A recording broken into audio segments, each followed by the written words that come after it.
Department of Social Welfare and Development na handang-handa na sila sa mga ipamimigay na tulong sa mga pamilyang maapektuhan ng Bagyong Butchoy.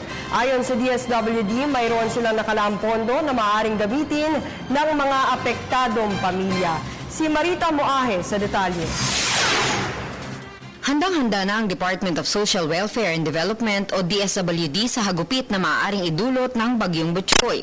Ayon sa Pag-asa, bagamat hindi maituturing na super typhoon si Butchoy na may international name na Nepartak at hindi rin tatama sa kalupaan, magdudulot pa rin umano ito ng malakas na pag-ulan sa ilang bahagi ng bansa.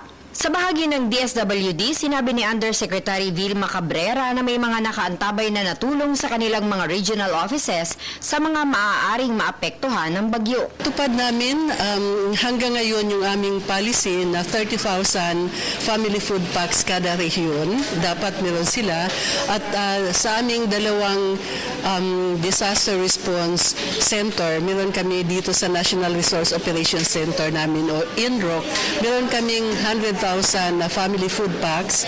At sa Visayas Disaster Response Center, andun to sa Cebu, meron din kaming another about 70,000 family food packs currently. Hindi kami requirements sa aming lahat na rehiyon na dapat at any given time meron silang 3 million pesos.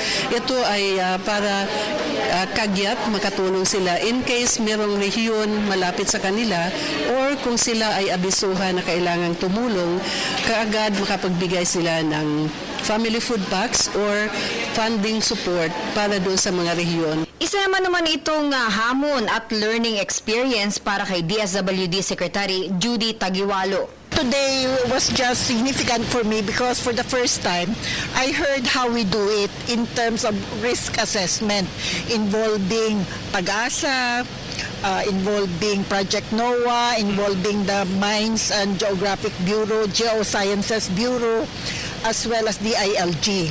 So marami akong natutunan. Para sa Telebisyon ng Bayan, ako si Marita Moahe.